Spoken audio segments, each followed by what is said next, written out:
and welcome to This Is United podcast. I am your host Vince, and today I'm joined with Alex. Hello. Hello. Should we jump straight to the player ratings? Yeah. Let's start with Onana, shall we? This is going to be a fun one, isn't it? Yeah, it's going to be great, isn't it? Andre Onana, player ratings from the Liverpool game. I honestly, out of 10. 1. I'll go with 1. The third goal for he was stood the opposite side of the goal. Andre Onana is lucky that Casemiro had the stinker that he did. Yeah. Otherwise, he would be facing a lot more heat. United goalkeepers historically have faced a lot of criticism. He's not going to be exempt from that this season, but he's got away with one there. He doesn't save shots I on target. don't get how that Salah goal goes in. No. It's like he plants his foot. I think Salah's done him. Like he's faked to go outside and bent into the bottom corner, but he's just stuck in the ground. He's Dean Henderson. I said when we had Dean Henderson, he plants his feet, he doesn't move, and then the last minute he tries to go for it. Same with the first goal. Feet were planted, he didn't really move across. He didn't even attempt to make a dive. It may well have been in the back of the net before he could move, but he didn't attempt. Same with the Diaz goal. He's completely running the opposite way of the goal. Tough one, the Diaz one, because it's bottom corner, it's a good finish, but I still think he should be close. Where he stood at that part of the goal, he should be closer to that ball than he was. Yeah. So it's a disastrous performance, and I think I don't think I'm going too early on this. I think United need to look for a new goalkeeper. Oh, without a shadow. I don't think I'm going too early on that. He may be the worst goalkeeper we've ever had. It's not that for save ratio. I haven't got a problem if we've got a goalkeeper who's maybe not as strong in terms of making saves that top goalkeepers would make, like an Alisson or a Ter Stegen or those sort of goalkeepers. I'm frustrated because we've brought him in to play with his feet and he can't play with his feet. Yeah, can't do either. Can't save. Can't with How many feet. times has he knocked the ball long to nobody or out of play? Out of play. Oh my God, it drove me nuts during that game. Yeah. But we've seen it against all the top sides. So you put a bit of pressure on him. He's not very good. Garbage. I'm really worried about him, and I really want him to do well because I actually really like his personality. I do as well. I loved his personality. I love who he is. This is not a slight on the guy as a person. No, it's just, of course not. is he good Football. enough to play for Man United? No. I don't think so. No, I don't think so. I don't think he is. And we signed the keeper for 15 million. He's played one game and been on the bench the entire time. Why not give him a go? Binder, yeah. I don't know if he's the right one. I think we need a top level. I'll tell you what it is. It's an Eric Ten Hag sign, and he's not Dutch, so they don't play him. We got it. Okay, next one. Mazraoui. I think he was a better than a lot of the players that were on the pitch. He gave everything. I'll give Mazraoui a 6. Yeah, I'd probably agree. He tough against Luis Diaz, and the way we were playing with wing backs forward, well, not wing backs, right back and left back forward and tucked in. As soon as we lost the ball in midfield, them having to get back was a difficult task for him. Yeah. But I don't think on the ball he was poor. I thought he was much better than some of the players we had on the pitch. So I think he's one of our better performers for sure, better performing players for sure. Yeah, I think Mazraoui's had a very good start to life at United. It's just unfortunately he's in a team that is a disaster at the moment. But individual performances, I actually really like him. He's brilliant on the ball. He very rarely gives the ball away. Yeah, he's very disciplined in his defensive work. He's what you want as a right back. And do you know what actually I quite like is he will take himself out of tough situation. When he is getting pressed, he can dribble out. Yeah. And he wants to go forward. He's not so really negative where he's back first time. He wants his to get thought forward. Is to go forward if he can go forward, which I absolutely love. So yeah, I'm a big fan of him. Unfortunately, he was on the end of a 3-0 loss, and United were embarrassing. Yeah. De Ligt was probably our standout performer, and it's hard to say that when you're off the back of a 3-0 beating. And I want to say 3-0 drubbing because it was a drubbing, even though it was only 3-0, and I say only 3-0. But De Ligt, I would give a 7 out of 10. For the time he spent on the pitch. That's high. It's very high. Yes, a good performance. But I'm also comparing it to the other players on the pitch. So if you're going to give him a 7 out of 10, you're going to rule out the goals that went in just solely on his performance. I'm not even sure how much he had to do with the goals that went in. The first goal, he got drawn to the front post, but I don't think there's much more he could have done. This is for me where Onana needs to go. Get across, there's 2 defenders at the attackers at the back post. Doesn't do anything. Everyone gets drawn to the front post. Bang, Diaz gets a tap in. I thought he read the play very well. He won the ball quite a few times before we went 1-0 down. He looked quite strong, assured. I loved the tackle from him in the second half where who did he class? Szoboszlai? He was going down that wing. Smashed him. Was it Szoboszlai? Diaz. Could have been Diaz. It was Martinez who got Szoboszlai, wasn't it? Martinez got Szoboszlai. It might have been Diaz. It was Diaz. Yeah, he absolutely flattened him. Yeah, flattened him. I love that. I don't. I mean, is that where we're at? That's what we're taking out of the. No, if you're getting beat tell me you don't want one of your players just to smash one of theirs, because it made me feel a lot better. Yeah, it made me feel a little bit better, to be honest. Yeah, I'm going to go 6.5 out of 10 because I think 2 goals. To concede 2 goals before he went up. 3 goals? Did he? 2 or 3. He went off for Maguire, didn't he? So yeah, 3 goals he conceded. I don't think you can rate him highly, but I think again probably the best player on the pitch for us. If you're taking positives out of Man United right now, which there are very few, I'd say Matthias de Ligt is a positive. Yeah. And I like the look of our back four. Unfortunately, we just need to get the midfield right and get the manager right. Same old story. Yeah. Martinez? 2. Yeah, he was poor, wasn't he? Really tough day for Martinez. Yeah. Which is And I'm what we gutted. bigging him up the last podcast. Well, he's a fantastic player. Yeah. He's arguably our best player. But when he's not playing well, we struggle. Yeah. And we rely on him a lot. He was complacent. He misplaced so many passes. He took too much time on the ball. And it's not like him, but it was very quick. You know, obviously he's aggressive, but he just lost his head with that. Why is he doing that? That stupid tackle to get him a yellow. I So don't for me, I understand think it. I text you, didn't I? I would have taken Casemiro off half time, put Martinez up into midfield, and put Maguire at the back. Because at least you've got someone who's on the ball, is usually pretty strong. He's very good defensively. I would have given him a go because we've got nothing else on the bench. There's nothing else we can stick in centre mid. Yeah. But he ruined that by getting that yellow card. So I'm with you, 2. I'm happy with the 2. I'm not happy with that tackle. I know we just said it's nice to see it, but at that point in the game, it was completely unnecessary. You're just leaving someone on for the sake of compensating for the team's poor performance, and I don't rate that bit. But I love Martinez, I absolutely love him, and I think without him, where are we? I mean, yeah, really, or we'd be worse. Oh, We'd be worse. I don't know how it could be worse, but we would be. Dallo, now, he had a good game last game against, and we lost to... My mind's gone blank. Brighton. We lost to Brighton. I thought he had a better performance than he did against Fulham at left back. Went forward a lot better. We put a few decent balls in that Ahmad should have put in. Salah, whenever he goes up against Salah, he gets destroyed, doesn't he? Salah's top. Shaw, I think, is the only one that level. makes me comfortable against. And even Shaw gets ripped apart by Salah. Salah's just a different level, isn't he? So you can't be angry at that. Sometimes you just got to hold your hands Yeah. up and go, right, this player is Unbelievable. absolute different. Bumbling idiot, but yeah. Yeah. You don't even think he's any good. Dallo, again, I'll try and make a positive out of some of these. I think Dallo is really impressive when he does that inverted fullback role, when he does come into midfield and receive the ball. Yeah. There's not many Cancelo. fullbacks that can take the ball under pressure. He's press resistant, takes the ball under pressure, and tends to make always makes the right decision. You got to give it to him. So I think there's a future for Dallo, but I don't understand why we're not playing to his strengths. Play him out left back, fair enough. He can play either way. He's better at right back. Play him out left back and then stick him out so he's hugging the touchline. Well, actually, he's got great strengths, great abilities if he comes inside and takes the ball. That takes a lot of pressure off Casemiro, Kobbie Mainoo, and then obviously Collier, who came on. It takes a lot of pressure off those guys. I think if you're going to play him out at the touchline, we need to play 5 at the back. If you're going to play him out on the touchline, fine. You need someone. If you're playing Rashford, then You yes. can't be playing Rashford. You cannot be playing Rashford. But then you're playing Mason Mount and Bruno Fernandes. Fine, 2 players that are going to drop into the middle and fill that space, and then Dallo creates the width. But when he goes out there and creates the width, he doesn't take his fullback on. He just sticks and then comes back. So it's a waste of time. I agree. His best strengths are in the middle, dropping back. I'd give fine Dallo a with 5 out of 10. I don't think he was awful. I think I'll stick. I can't. I'm struggling to give higher ratings. I'm going to go with a 4. I'm Just trying to 'cause do it in Mo context. absolutely ripped him a new one. Yeah, But again, it goes without saying Mo is probably one of the best right wingers in the Premier League, if not one of the best ever with his goal to game ratio. Yeah. Unbelievable. Mainoo, he had a tough game. Again, for his age, he was a cooler head in that midfield, but that midfield 3 by Liverpool, the press that they put on him was unbelievable. How many times did he get smashed as well? Yeah. I actually thought Kobbie was good for most of it. The goal he gave away, I can't, I'm not going to... It's just one of those things, isn't it? It happens. Yeah. It happens. And Ten Hag should have had a system in place that he knows how to get he knows that Liverpool are going to press like that, even at Old Trafford. He knows that it's going to happen. Can you help a midfielder out by asking your fullback to invert, by asking a centre-half not to push up 20 yards up the pitch? Roy Keane made a really good point after the game, and Gary Neville was disagreeing with him, but his fullback and the centre-backs had pushed up thinking, and obviously Mazraoui pushed past him thinking he's going to go that way. Well, Kobbie's not facing that way. He's not getting out of that. So he knows he's going to have to take the ball and give it back. And at that point, that's what we're doing that with. Yeah, mate, the ball's turned over, and all of a sudden we're 3-on-2. Yeah. I think it's a tactical error, not an individual error.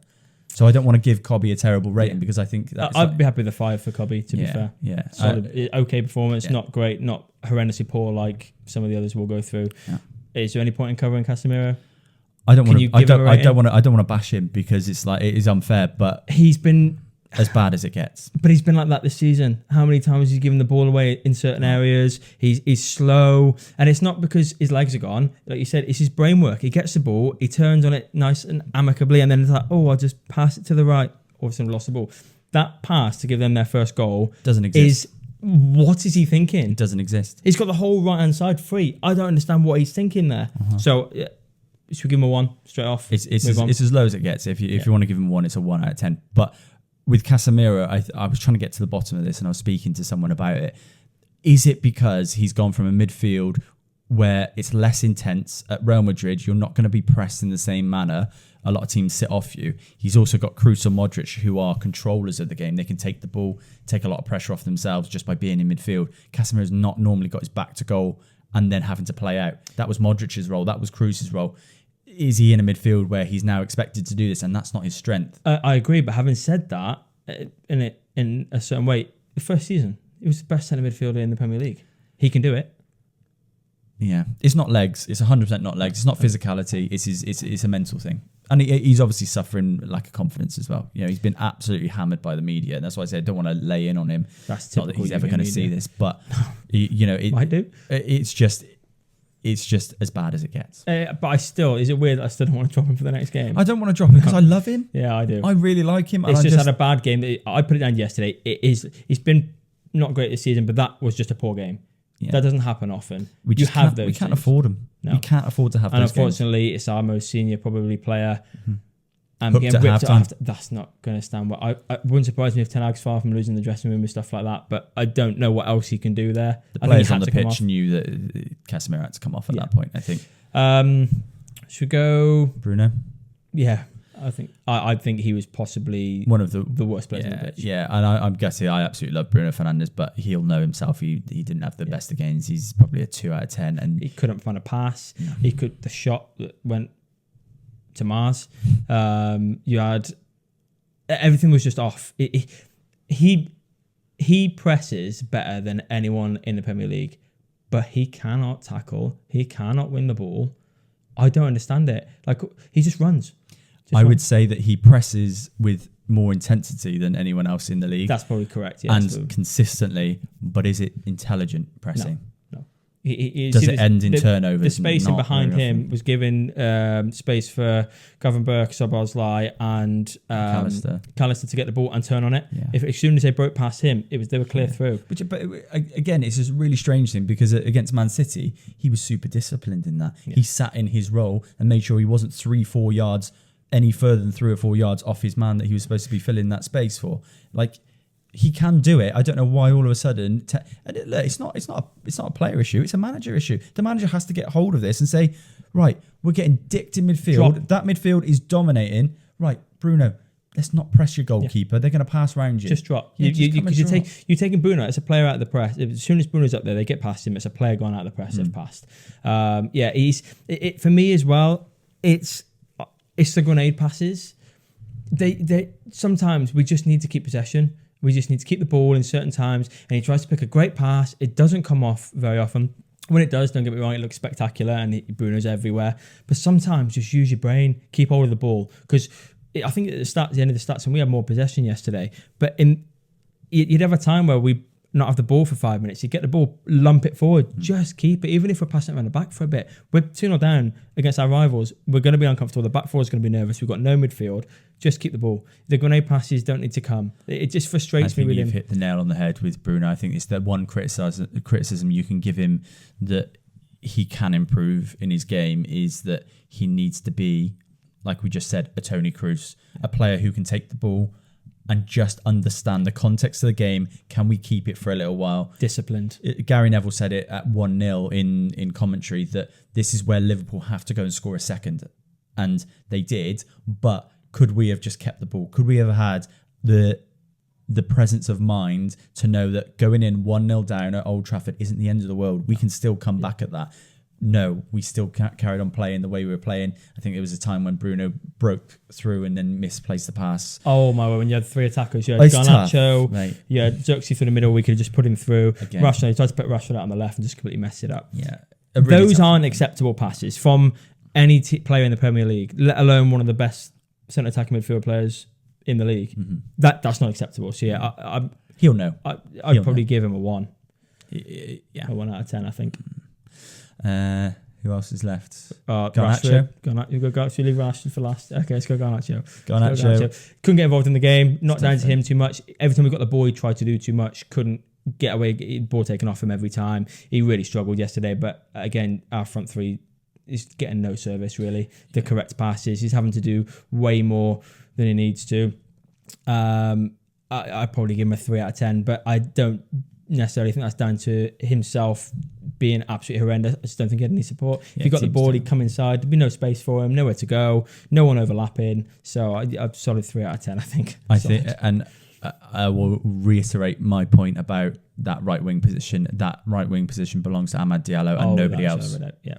So if you want to fit Garnacho in, fine. That's fine by me. Just don't play him outright. How much? Amad Diallo is a different. He's got potential to be.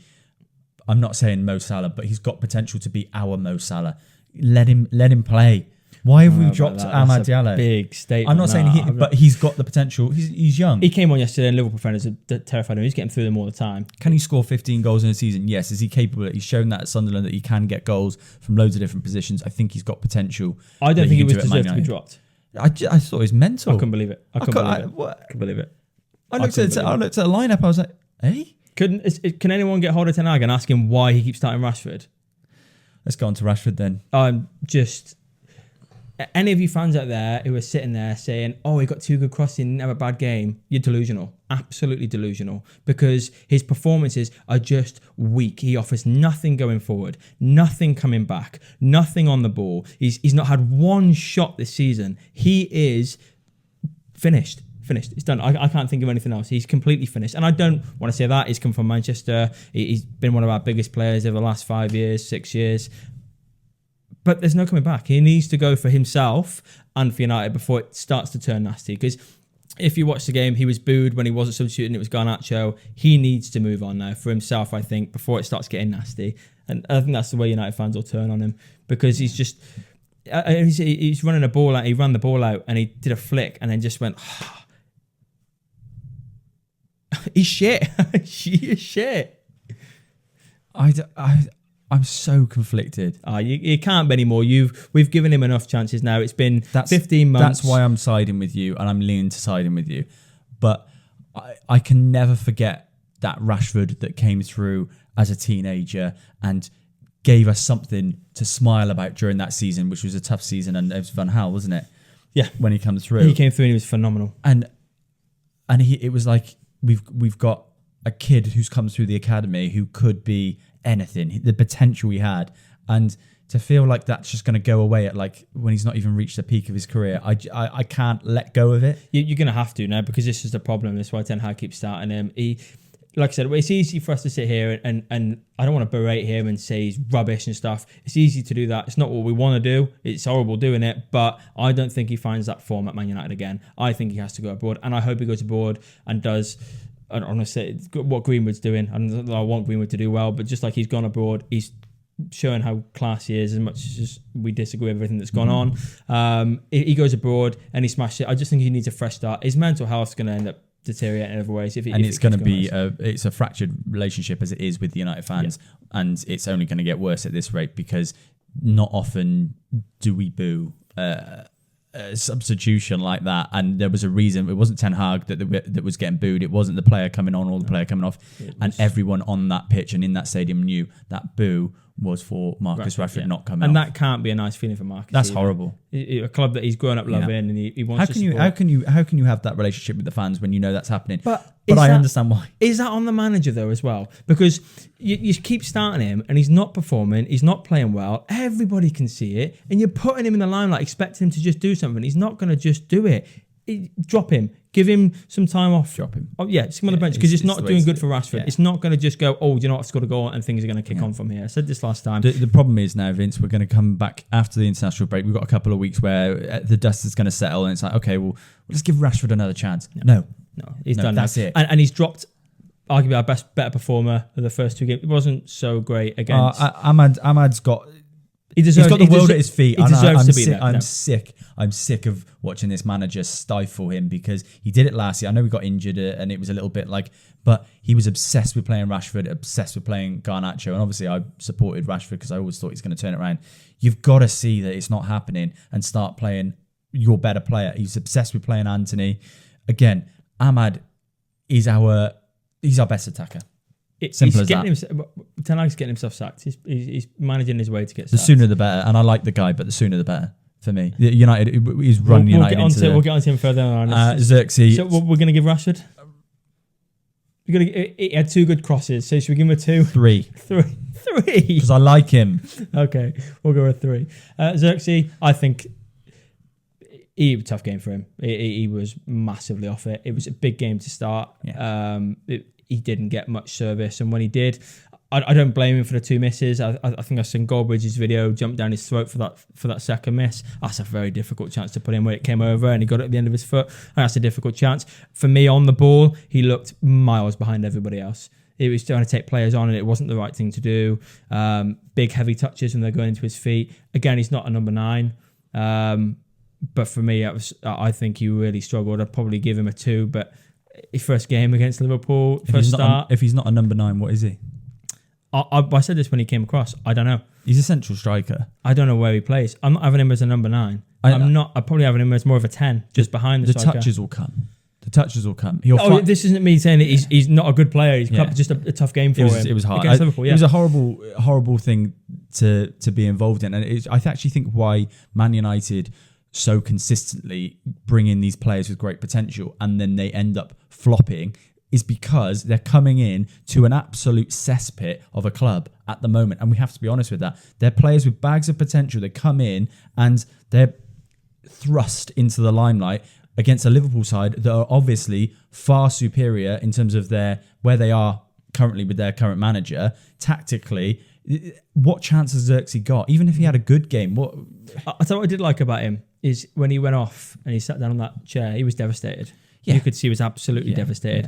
Yeah. He'll do everything to try and do his best for his club. It's all we can ask for. But at this moment, we need more than that. We needed a Højlund yesterday. And I think Højlund, it's a shame that he got injured, but I think this was going to be a big season for Højlund. I really thought it was. If he'd have started, got a goal, I think he can go on a run. He's definitely a player who can go on a run. We saw that. He did it last season. He can go on a real run. And I think he's got a ceiling, but I think his ceiling's a lot higher than where it is currently. I think he can score 20 Premier League goals, and I think that's what we need. Xerxes, I think, is capable of something similar.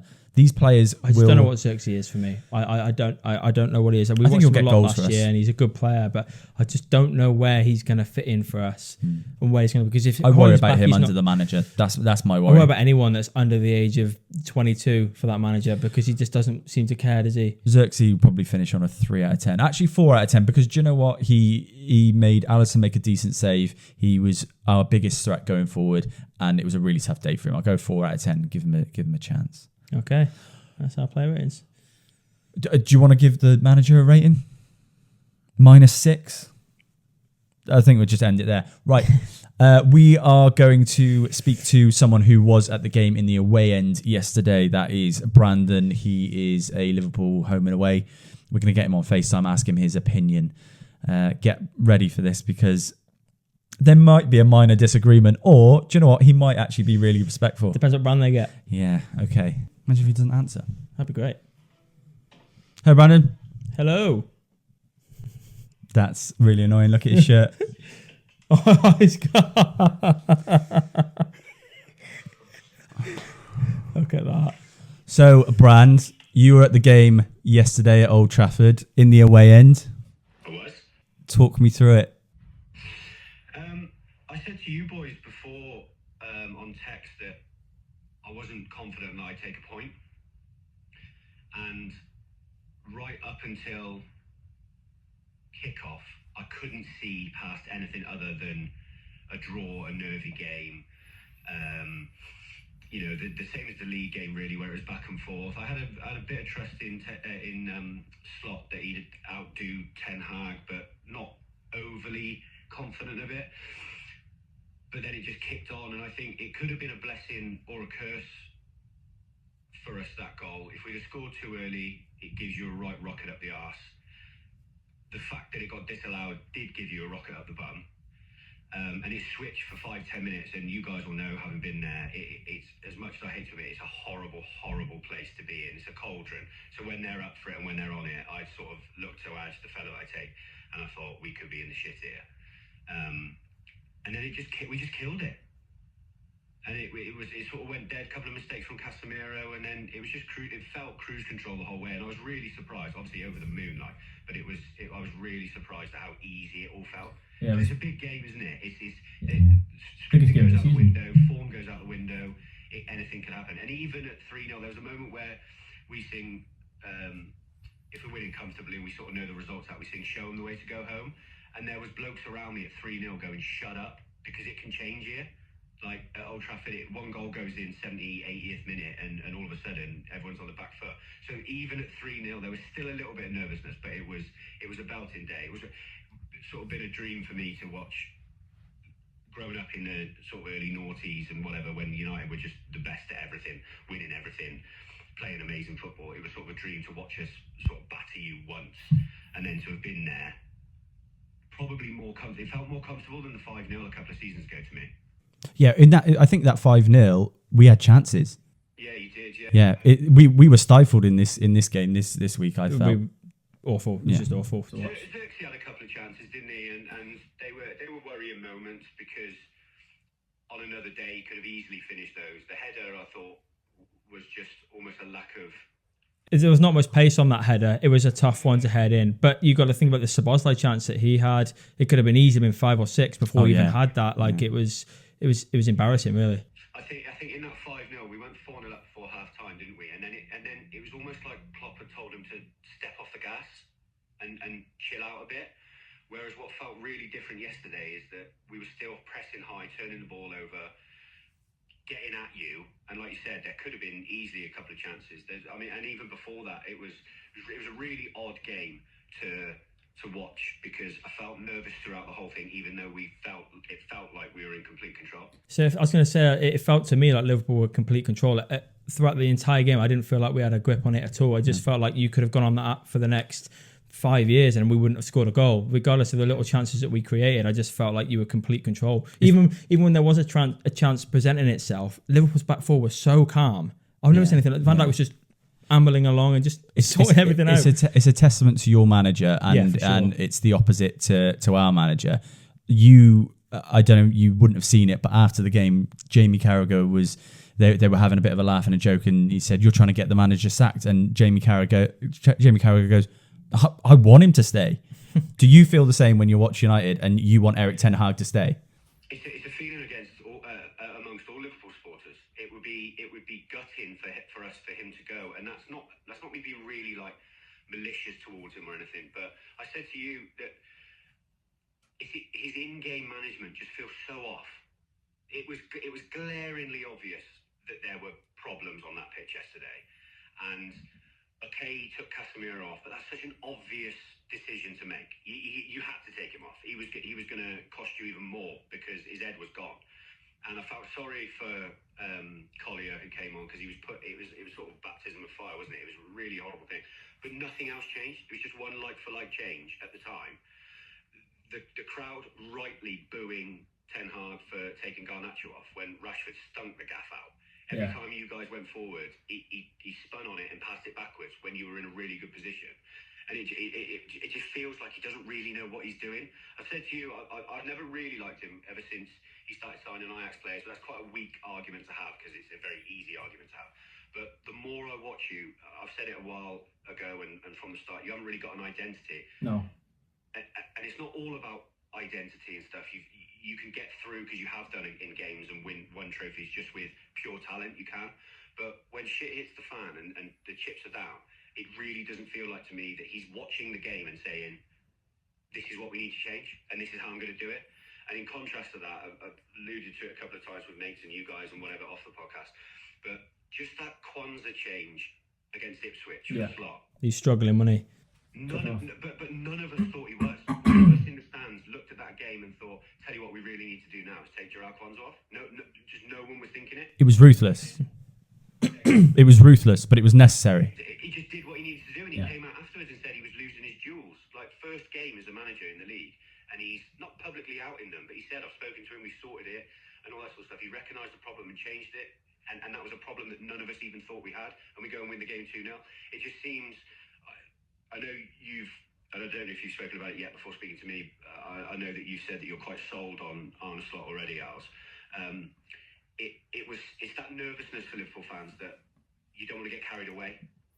Yeah, for sure. I think I agree with you with the Ten Hag situation, especially when you come up against a good team. And you say we haven't got any identity. We literally don't. We come up against a good team like Brighton, we get beat. The Liverpool game's a one-off in a sense of we can beat Liverpool on a day, they can beat us on one day, same with City. But when you come up against your Brightons and your Brentfords, who are solid, hard-working teams, they beat us because we've no idea. Yeah, it's a long ball forward, hope something comes off. What I will ask, Brand, before you go, is being there yesterday, is there anything that you can give Man United fans positivity about? What did you like from Man United, or could you not identify anything? Casemiro, I hope he plays every game. See, this is what and there it is. This is why. I know this sounds really silly, but one thing that I was getting really frustrated with is that when your centre backs are knocking it between themselves or looking for a pass out, you do go long a lot. However, Kobbie Mainoo is always available in that six as a pass out, and on a different day with a bit more confidence and quality in your side, which I don't really know where you're going to get it from because I don't think the manager can install that into that team personally. But that's it was just a really easy ball through the middle into Kobbie Mainoo. And if that's Bruno with Garnacho and Diallo or Rashford running in behind, Højlund running in behind, you've got a ball out every time. And no one seems to pick Mainoo. And Casemiro did it a few times, but Mainoo was the standout one where he receives it and turns straight away. And I, as a Liverpool fan with blinkers, I struggle to see the, not overhype because it's not, 'cause he's a quality player, but I struggle to really get excited about Mainoo because he's a Man United player. But if I was a Man United fan, having him in the squad and being able to build around him, I would say is a really positive thing. I still don't think he's got absolutely everything because he's so young, and that's fine. Like he's allowed to be growing into it. But without him in midfield, which is mental to say, what is he, 19? Yeah. Without him in midfield, I don't even know where you. We'd be in trouble, wouldn't we? He's the truth, mate. Yeah. Kobbie's the truth. Kobbie is arguably the one shining light in this really dark Man United time, I'd say. Since Rashford. I think since Rashford came through, he's been our one player. I know we've had Bruno signing, but it's come through the youth. He's been our one player that we look to now and pray that he does something in the game. Because if he doesn't, we don't do anything. Yeah, if Kobbie plays well, we've got a chance. If he doesn't, and we're relying our whole future on a 19-year-old kid. You think we've got a chance of winning the league? Not a chance. The fact you've got Casemiro's played for Real Madrid, like you said there, who's in a position to always receive the ball, Mainoo, and Casemiro can't do that, but Kobbie Mainoo can at 19. Yeah, it's worrying, but it's also exciting for Kobbie Mainoo. So overall thoughts, Brand, you're pretty happy. You think you're going to challenge for the title. Where do you think Man United are going to finish? Who said I thought we were going to challenge for it? Oh, you are. Come on. We know it. No, I said I take a blind fella to the away games and we have a good old long chat about things on the way back, and it was very much right, hold on, we've got 2 home games now against Forest and Bournemouth. On any other season under Klopp, or really any other season, you're thinking should be 6 points really, and then you start thinking that's 15 points already.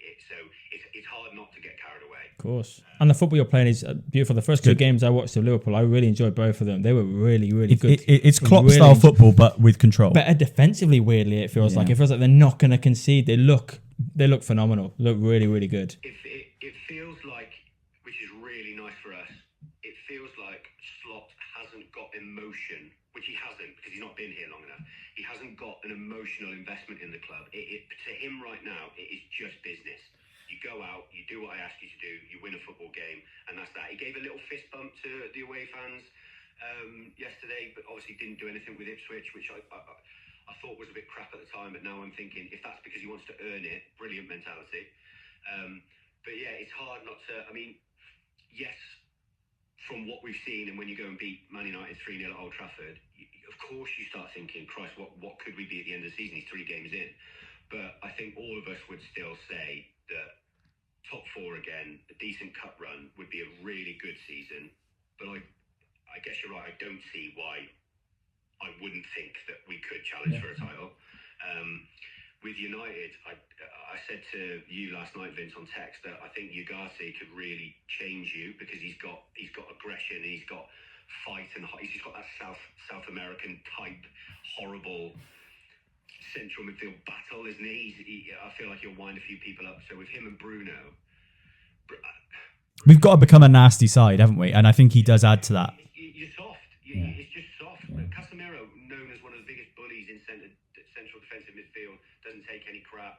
Will dominate a game, take it by scruff of the neck. He's getting knocked off the ball by Luis Diaz. Like you can't go forward with that. Gary Neville said something that he hopes that Eric Ten Hag stumbles on something, and Jamie Carragher quite rightly said, as a Manchester United manager, having spent that amount of money, or not even spending the money, but getting those extra players in, you can't be expecting him or hoping for him to stumble on something. I don't think you'll be in trouble. It's so early in the season. It's almost stupid to even talk about it just after one result. And I don't think there will be blind panic at United. There can't be, because if there is, then you are in trouble. I think the players, though, under Ten Hag will, like they've done with every other manager, will be like, oh, I'm done. I'm out. Yeah. So it could end up being the same as last season. But I know it's early on, like you said, but I'm not confident at the moment. I'm worried. And it's not just the performance against Liverpool. Like, we're offering nothing going forward. We're so fragile at the back, and we've got the worst goalkeeper in the history of the Premier League. So, on that note, Brand, we'll let you go. Thanks for joining us, mate. Cheers, Mano. Ta-da. Ta-da, buddy. Bye-bye. Right, should we sign the show off? I think so. All in all, we're pretty negative about things. We have tried to pick up on some positives, haven't we? Yeah, as best we can. What have we got coming up? Well, we've got international break. Yeah, which we need. We need. My word, don't we need?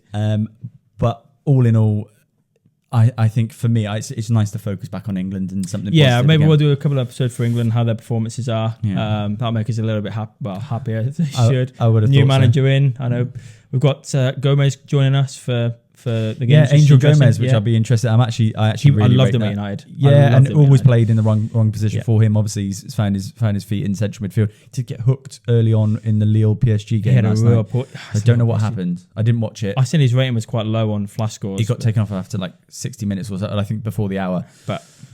But all in all, I like that there's a style and something that's different in there. He's put something else in there. I like that. Been overlooked. I like that. Cool. So yeah, interesting. Sign the show off, Vince. We will see you next week. We will see you next week. Next Thursday. Every Thursday after that.